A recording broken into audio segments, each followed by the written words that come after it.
It's time for Remodel Revolution. And now, an award-winning contractor with over 40 years experience. Here is Alex Guthrie. Welcome to another episode of Remodel Revolution. We're so glad to have you with us today. We are going to have such a great show. I have got two dynamic people sitting here with me, itching to get on this camera, telling me, Alex, shut up, let's play.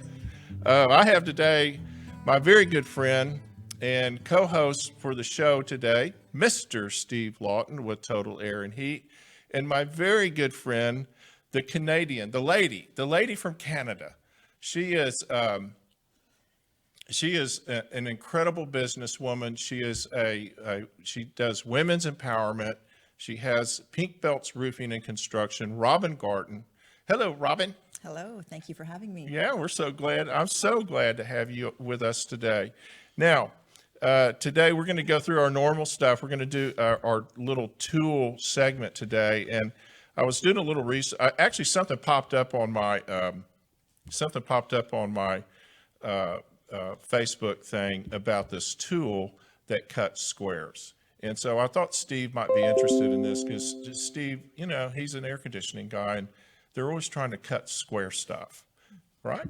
Yeah, true. Yeah. So the interesting thing is, how do you cut a square quickly, efficiently, and all that? So I found what I think is the solution. Now, the tool that came up was this thing that attaches to a drill, and it cost about $300. And it is bulky and expensive. And I looked at the reviews and nobody really liked them. I'm not going to say what it was called. But while I was looking at that, I found this thing. It's called a Q-bit. And it fits on top of about 2 or 3 weeks ago, I did a tool bit on the multi-tool, the oscillating multi-tool. And this actually fits on that multi-tool. And this does the same thing, only for $50. So what do you think? Are you impressed? Yeah, as long as it works. Do your guys have them? They don't. But They don't. But this is like an electrician's type tool. Yeah, but we have to cut in outlets too. You have to cut in outlets, and sometimes your guys, you know, they screw something up and like maybe stick a hammer through a piece of sheetrock. I've seen it, and they got to cut a little square and fix it. So hey, it's a good tool. Yeah. So that's our tool segment this week. Go out if you're cutting squares or you're patching sheetrock or you're putting in plugs, or if you're an electrician, go find this thing. I think you'll like it. You know, I usually get stuff like that for all my people out in the field at Christmas time. It's a gift from Steve. And, So is that the equivalent of giving your wife a vacuum for Christmas? I've never made that mistake. No. I bought mine a bass boat one year. Oh, I bet she loved it. Yeah, I don't know. She never got in it. Imagine that. I pull up in the driveway and I've got this brand new bass boat behind. She goes, "What is that?" And I said, "I bought you a bass boat, honey." So let's talk duct cleaning. I've actually had a couple of people recently, homeowners, ask me about duct cleaning because their houses are dusty. And they're immediately, you know, of course, your first reaction is, well, it's I've got dirty ducts. And you probably do. But the question is, in my research for this is it worth even cleaning your ducts, or is there a better way to deal with the dust? And so I went online and I found 5 of the reasons you should or should not clean your ducts. And I thought, while we had Mr. Duck Lawton here today. Yeah, I got my ducks in a row. that we would talk about cleaning ducts and should you do it. But this comes up a lot with me. It's got to come up a lot with us too. You guys. Absolutely. Yeah. And so what is your, first, before we get into this, is this something people should worry about? I think large amounts of dust in a home does need to be addressed, and there's ways to do that. other than or including duct cleaning? The issue, Alex, and we like to ask our customers this when they call us about it, is we ask them why they think their ducts need to be cleaned. As you've mentioned, my home is dusty is the answer. Right. The thing about it is cleaning the ducts does not eliminate the source of the dust in the first place. And that's typically the ducts are not sealed. Especially in houses that have metal duct, and there's typically a joint every 3 to 5 feet. When these homes were built, many of them over 50 years ago, but metal duct is still required in certain cities in our area. That's the minimum requirement. They need to be sealed, and originally they were sealed with duct tape. So the question is, how is the dust getting in there? So that, I mean, It's through duct leakage. right. So it's not just the dust. You're not seeing dust in your house just because your ducts are dirty. The real question you need to ask is, why are they getting dirty? Yes. Okay. Absolutely. And so what Steve is saying is that in a lot of our houses, and what do we have now? Do we still have 30 to 60% air leakage? Not typically 60, but we used to build in our calculations around a 25% to 30% leakage. And so, I mean, I've been in attics, and you've been in many, lots more than I have, that I'll go up in an attic and a duct will be completely dislodged. And it could be for lots of reasons. One thing is when we started using flex duct in the 80s? Yeah, this, About the 80s? Mid 70s to late, It late 70s. deteriorates. And it's at some point, it has a lifespan. At some point, the insulation comes off of it, and it's just this little blue tube strung through the attic. And a lot of times, your attic is sucking dust through those, but it's really not the supply. It's the return duct that's the issue. Typically speaking, is not just the duct itself, but it could be the connections where it terminates too. No question that in the 70s and 80s, there was a lot of duct that the outside wrapper was vulnerable to UV light and would cause it to split open like a ripe watermelon. Well, well, not to mention the fact that your attic's, God knows how hot in the summertime, and anything that's in there is going to melt. So, according to this survey I found, it says number one, duct cleaning has never been shown to actually prevent health problems. Neither do studies conclusively demonstrate that particle dust levels in homes increase because of dirty air ducts. Right. Probably the problem is filters. That's usually it. And like Steve said, what's causing the dust to get in the system? Number two, 5 signs you should have your ducts cleaned. You haven't changed your air filter in months. For years. Or if your AC system's making a funny noise and you look in there and you can't see the filter, and it's sucked up into the little squirrel cage. Yeah, that's normally it starts shaking real bad and vibrating. It's time to change your filter after you have the repair guy out Here's your sign. The registers of vent covers have visible dust. Yeah, I'd like to comment on that whenever. But Go ahead. Most supply vents are cut in where you cut out a piece of sheetrock and you install what we call a boot. And that boot could be made from ductboard or it could be made from sheet metal. So anyway, that hole doesn't get cut perfect. They always cut a little bit bigger than it needs to be. And the boot that we put in has got a lip on the back that kind of covers up the hole. The problem is that if that's not actually mastic sealed around it, it will leak. And what happens is you'll see the vent's dirty, and it's because it's pulling in attic air around that. So it's simple to pull your grills loose and just caulk around those boots So they don't leak essentially to the what attic. you're saying is that where you see Getting a Venturi effect. the Venturi effect, Yes. there's a name for it? Yes. Okay. All right.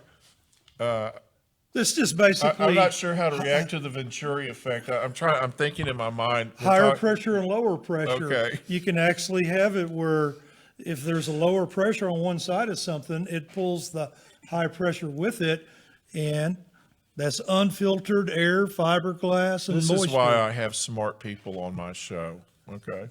And then, of course, unsealed can lights are a huge source of that too. So basically, what Steve is saying is that when you have an you see the little vent in your ceiling. Yes, The hole that it's in isn't sealed from the attic. that's right. Yes, thanks for translating, Alex. And it's like, I know sometimes I speak and HVAC actually, language. Steve has a scientific name for it. The Venturi effect. Look it up. What's the Venturi? You can hear noises from the ductwork. Now, I've got to tell you, I had called Steve about this. This is years ago. He may have been on the show. I think he was on the show. And a lady called, this is when we were doing our radio show, and a lady called and said she could hear people talking in her air conditioning ducts and was wondering if we could help her solve the problem, since none of her psychologists had been able to help her at that point.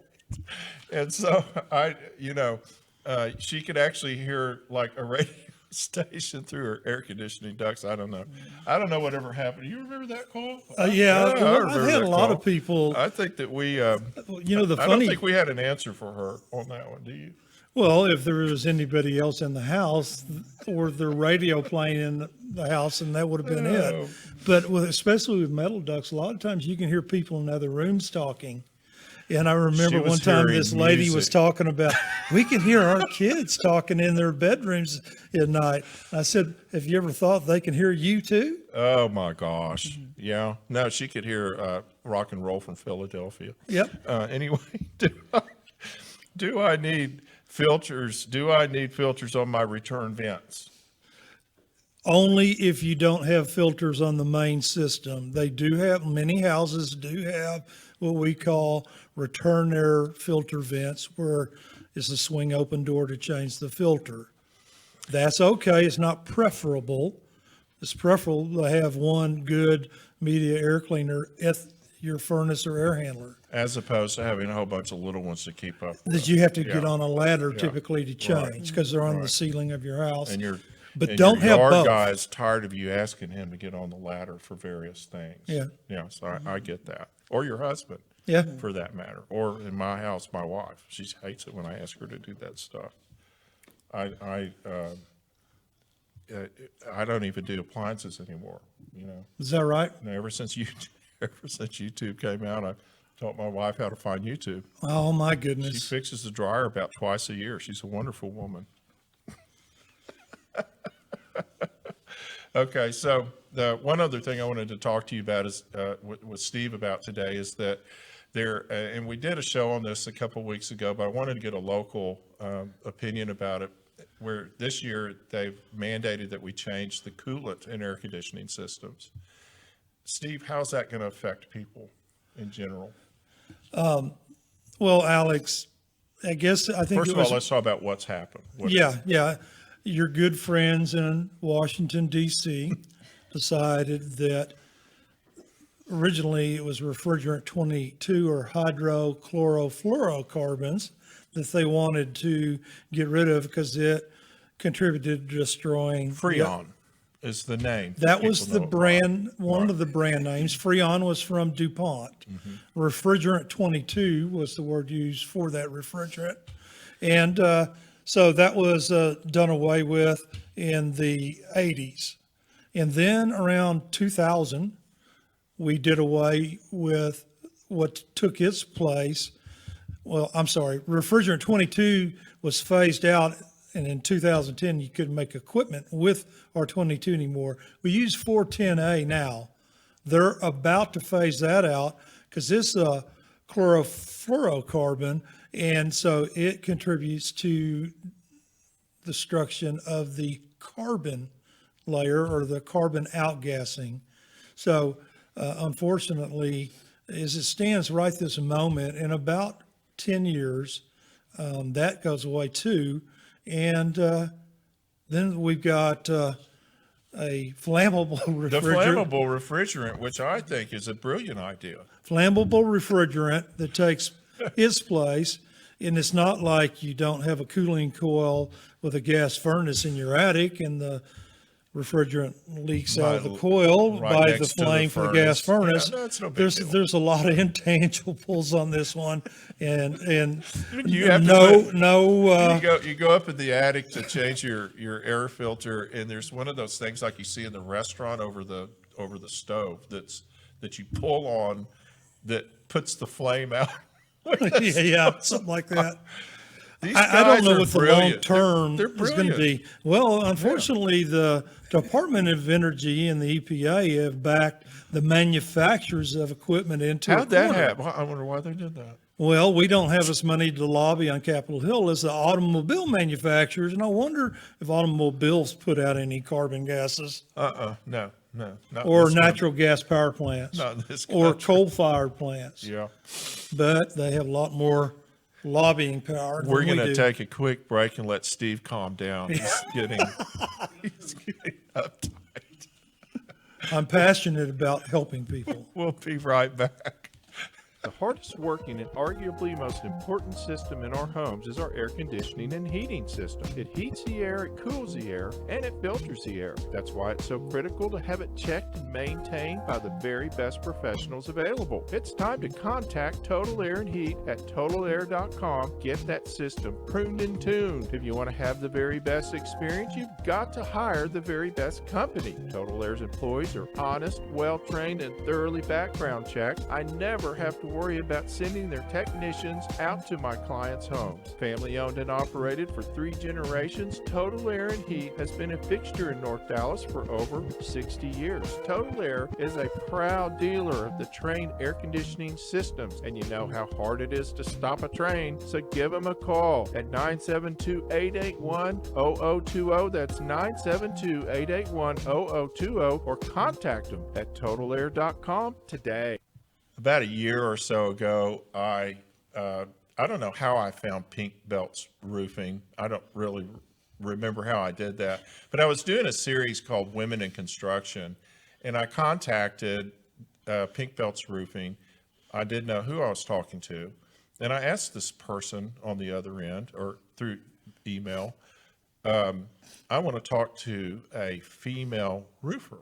That's amazing to me, and it ends up that she's in Alberta, Canada, and she's built this amazing business. And it just so happened that she was going to be in town, and I invited her to come in and do an interview. That was about a year ago. And since then, she had Robin Garten, the president of Pink Belt's Roofing and Construction now, USA, because she's now moving her company to Texas, of course, because she's brilliant. Yeah. And has all kinds of other things going on. So I'd like to introduce you to my very good friend, Robin Garten from Alberta, Canada. No, from Houston, Texas. That's right. How are you? I'm good. How are Good, you? good. Welcome to be home. back. It's I good. know. It's good that you finally made it to Texas. I know. It seemed like forever, Congratulations. right? But Yeah. we're here. Took you long enough. I Yeah, know. right. Congratulations. Well, you are, you're an amazing businesswoman, first you. of all. You also do a lot of women's empowerment things. You're in the ministry. You have a ministry. Yes. You have, you're an advocate for, I guess, for women, or where you're defending people. And I can't. Let's not go there. She does other stuff. She has tons of stuff. Let's just say that She wears a lot of hats. she wears a lot of hats. Yes. What ever made a girl want to be a roofer? For years, I was just kind of, I was in property management, and I still am doing that on the side.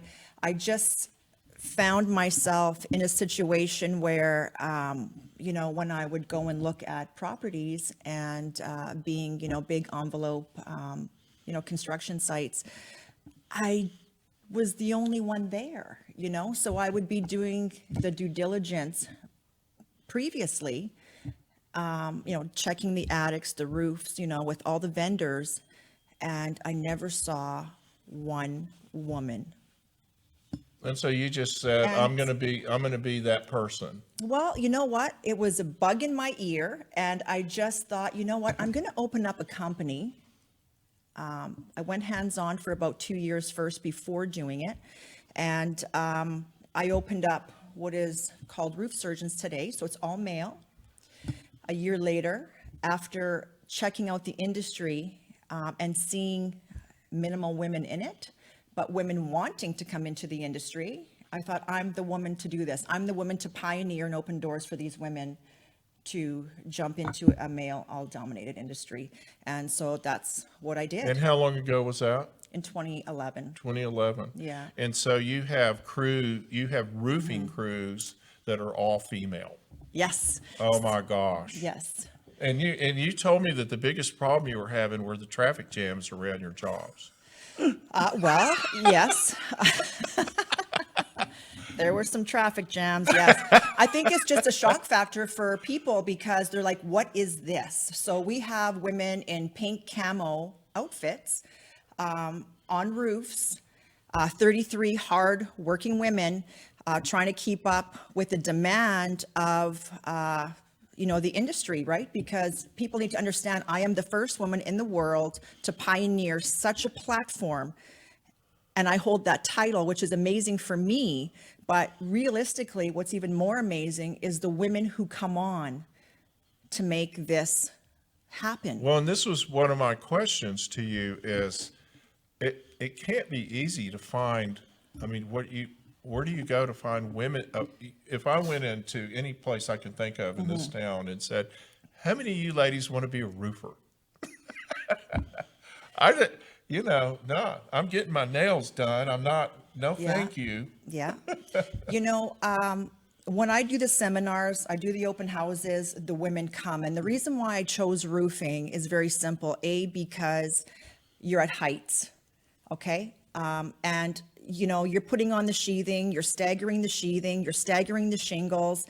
So they kind of go hand in hand. But then we started doing flooring and drywall. And guess what? You're staggering, right? So it opened a lot more options for our females who came in and wanted to do other things. So now that we're situated in Houston, it's just not roofing. It's going to be full renovation from top to bottom, restoration. So we're waiting on those tropical depressions to come in because I'm going to be the new sweetheart of Texas, and a new army's coming in, and I'm going to take it over. Simple. Just make sure you have mud boots because we do a lot of flooding there too, especially in I'll, Houston. high I'll have water my boots. waders. Yeah, you need Yes, some you'll weight. need waders. I will, and they'll be pink. Absolutely.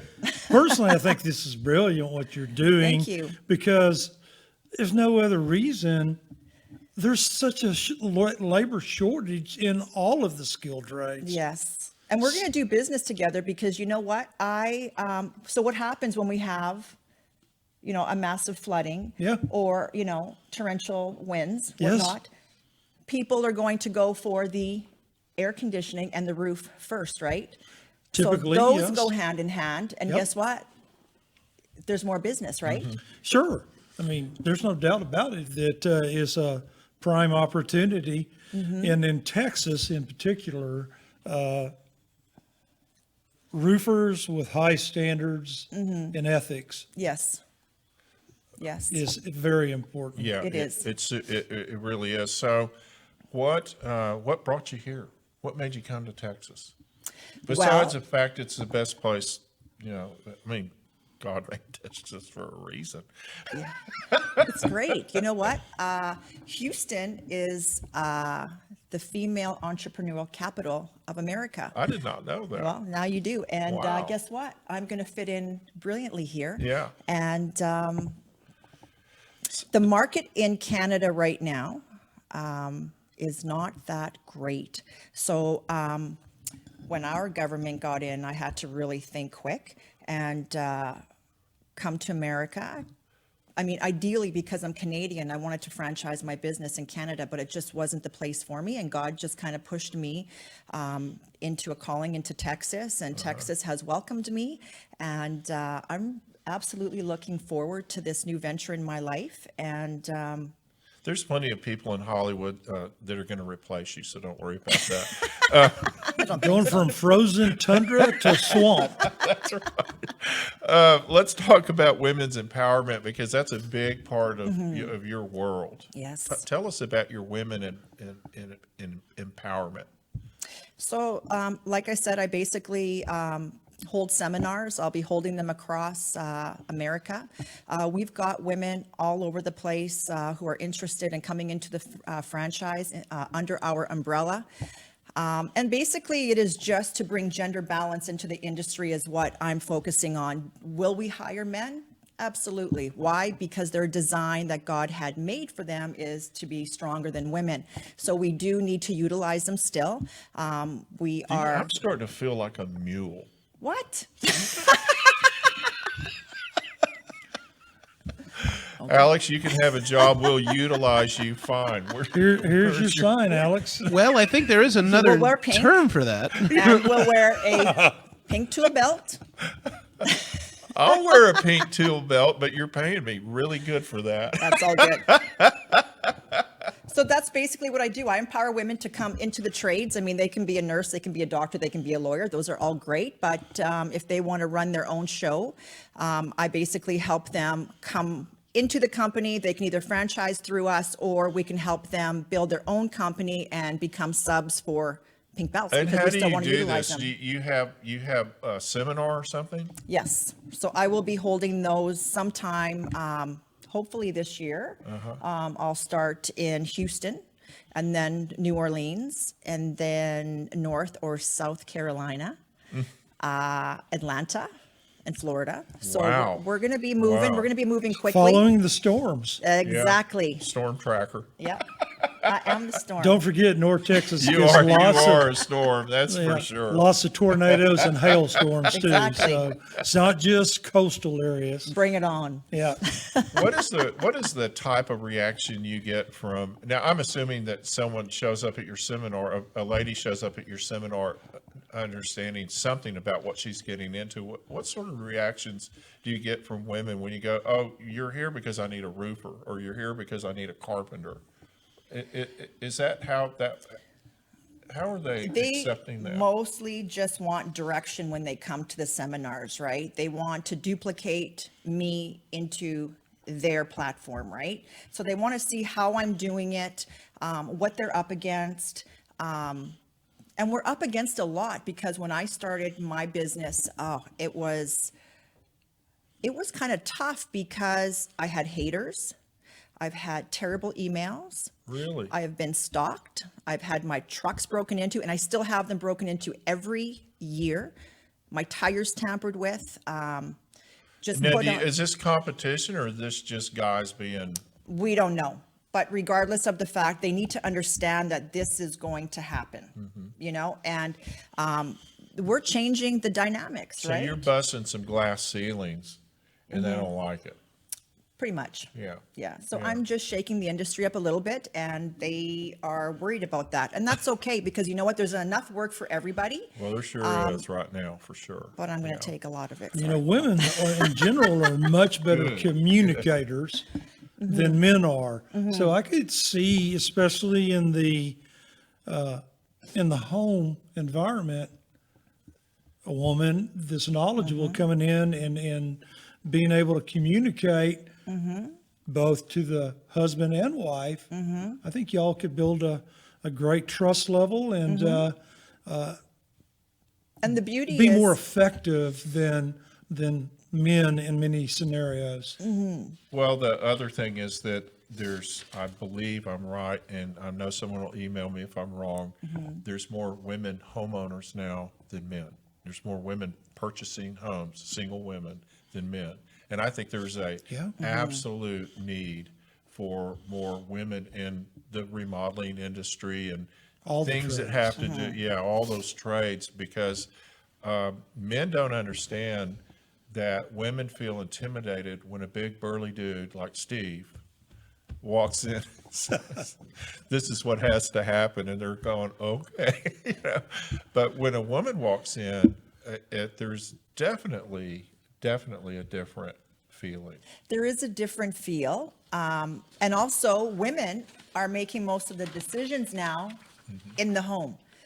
So talking to Even another when they woman. let their husband think they are, yes. Exactly, right? So it's nice to be able to communicate with both of them, but also the woman knowing that that we're on the same page, right? And we can communicate the same way. And I take the time out to just kind of instruct them of what's happening so that they have some knowledge of, how a roofing system works, right?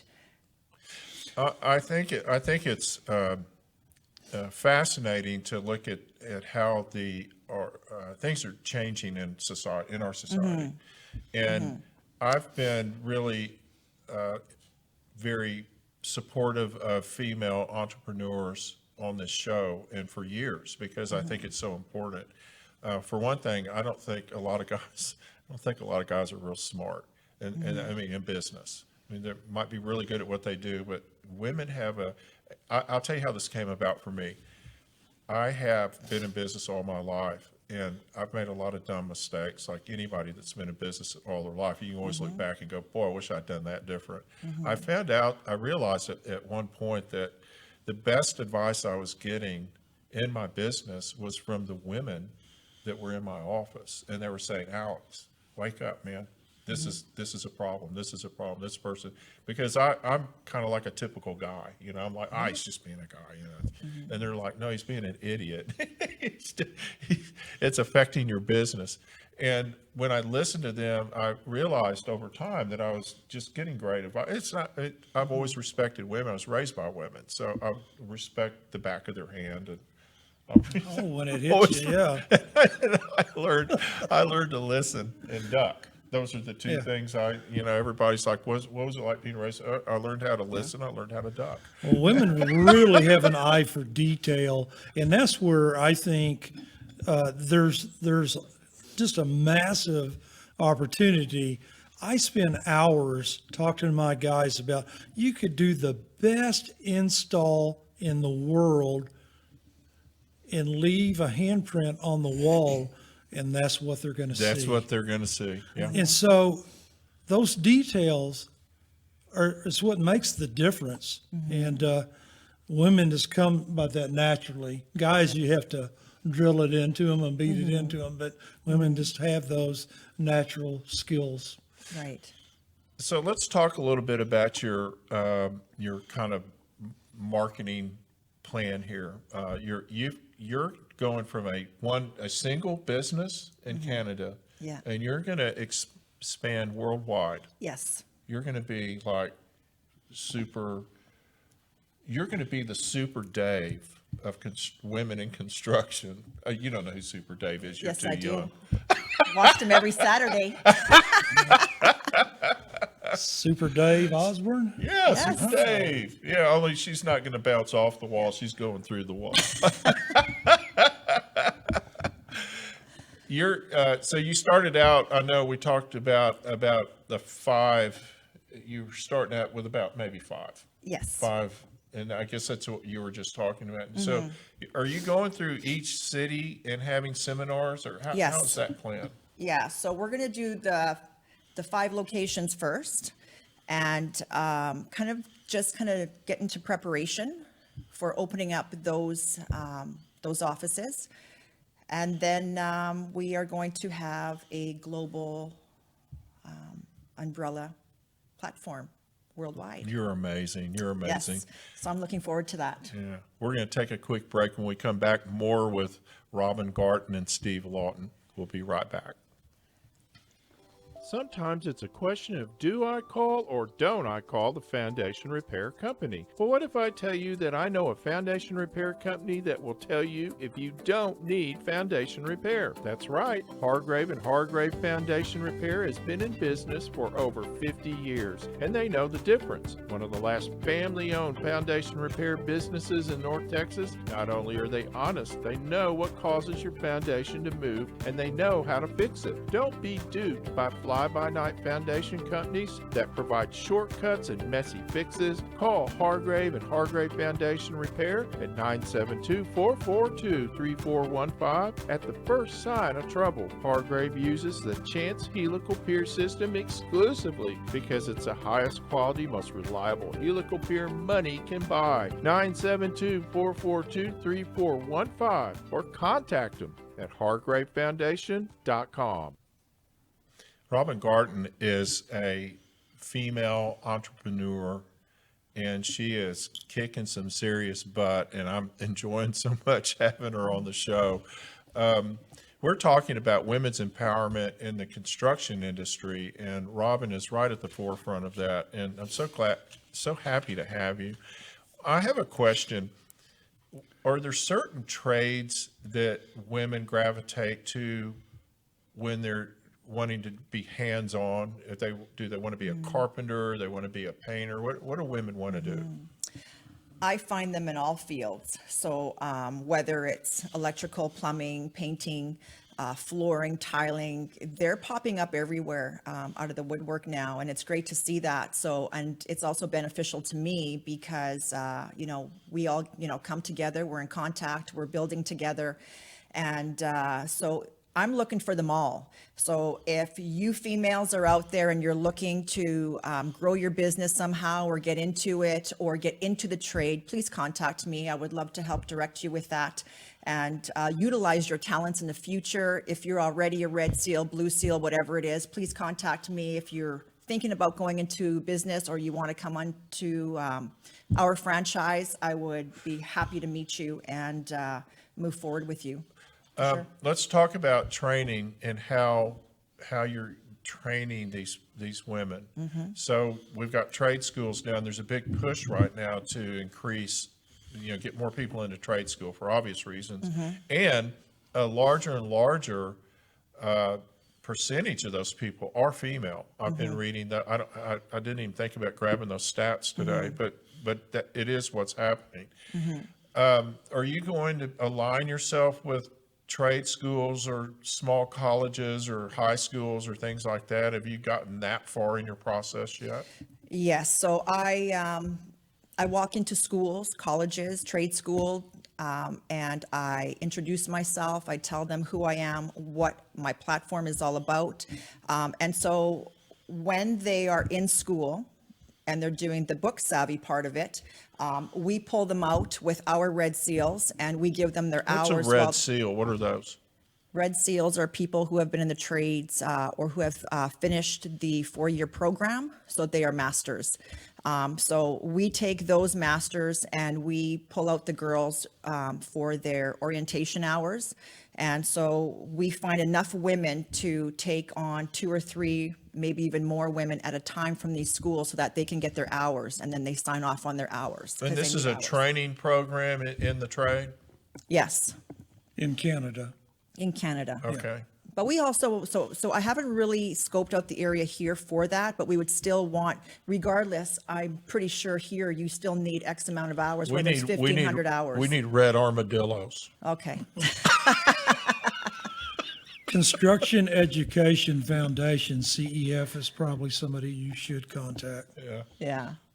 Well, I mean, we have to keep all of this relatable. And I understand in Canada that you got seals. Yeah. The only seals we have in Texas are on your engine of your car. What about Navy? Oh, well, we've got. Come on. We've got Navy seal. But I think armadillos you could relate to.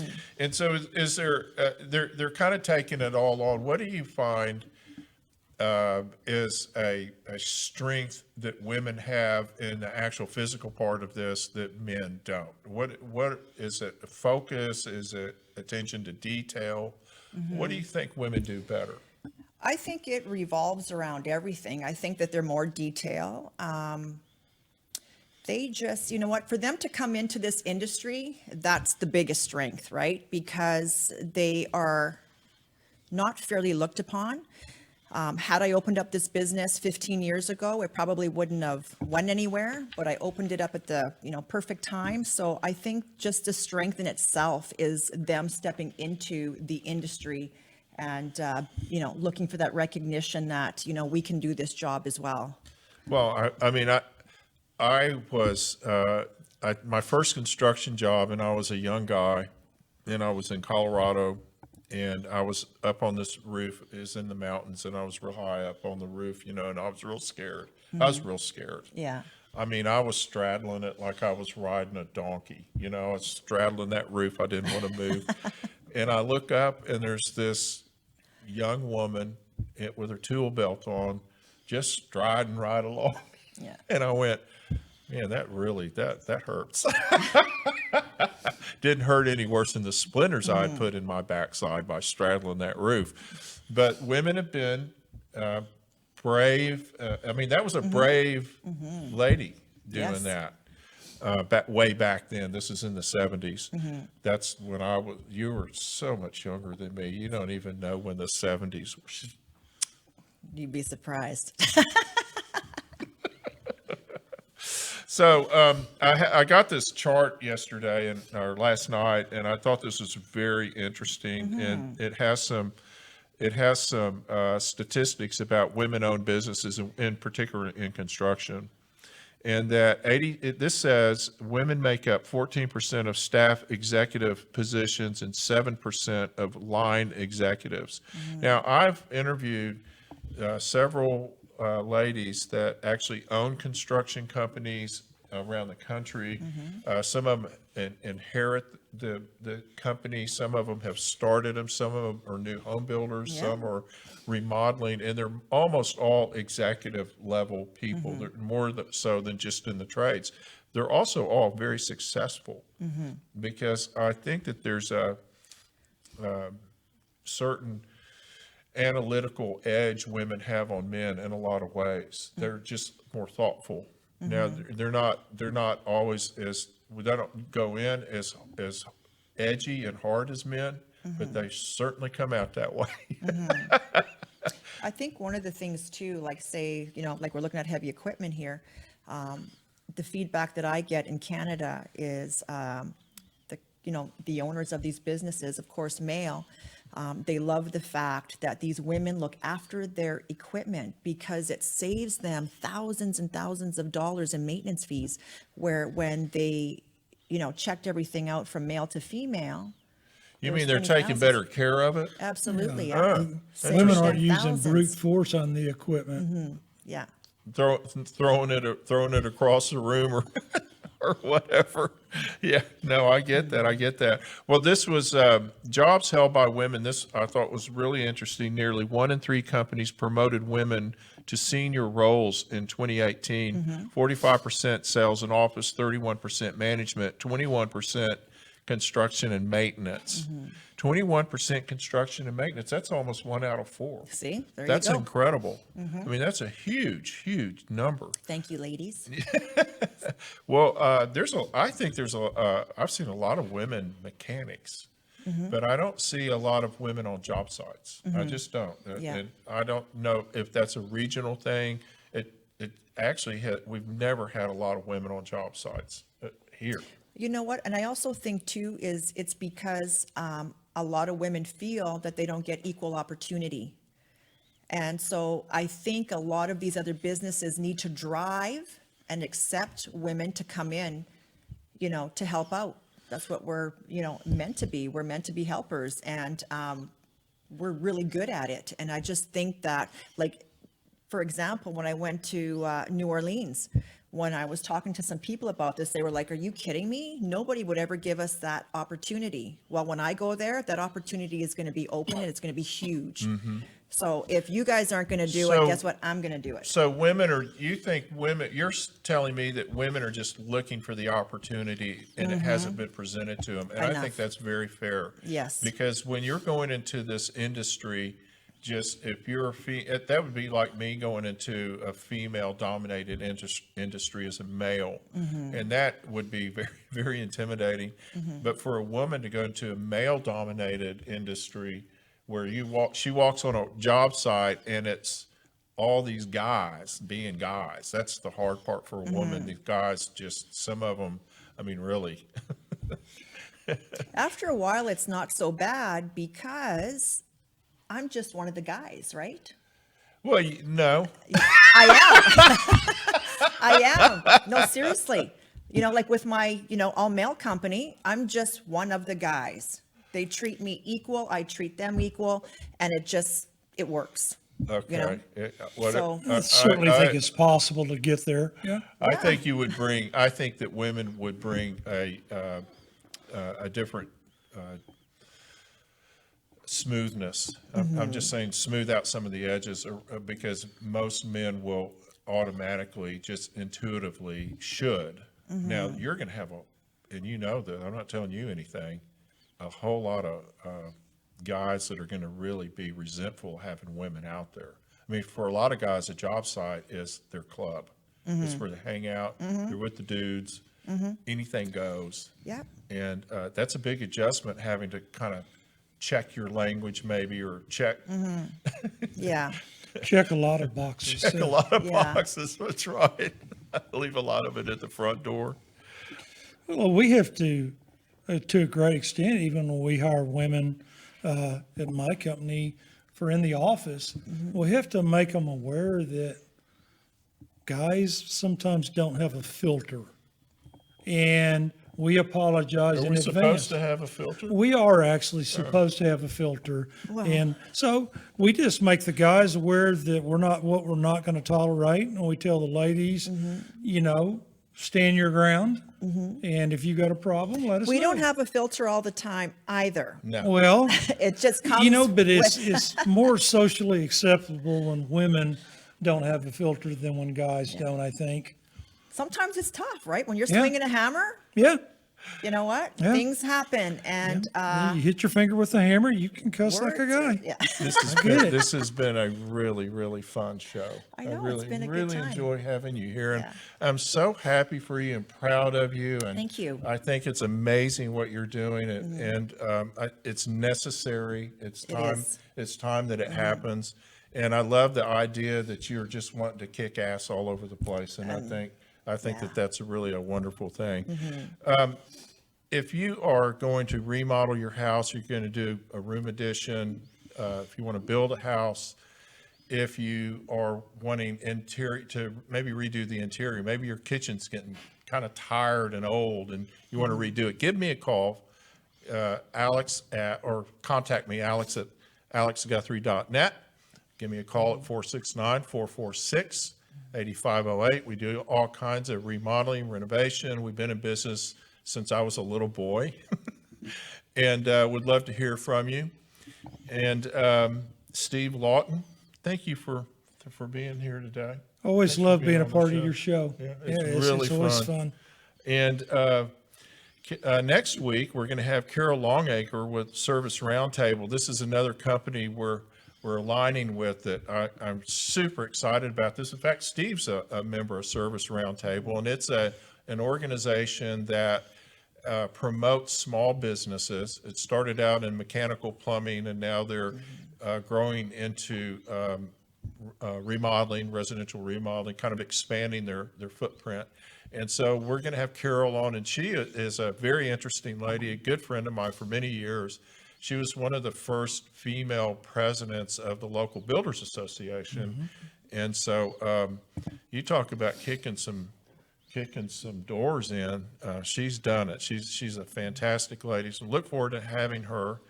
Thank you, Robin Garten and Pink Belts Roofing and Construction USA, moving here to the great state of Texas. And I know you're going to do great. I know you're going to do great forever. So thank you so much. Thank you, Ziggy Becker, Yes. our producer, director, keeping Alex in line, dude. Thank you, On Air Media. We love you. And thank you, of course, to our sponsors who, without them, there's no us. And of course, our audience who is growing rapidly. You can find us Facebook, YouTube, Twitter, Pinterest, you name it, we're there. And also check out Texas Weather Tracker TV. There we are on their program Saturday 1 and 3.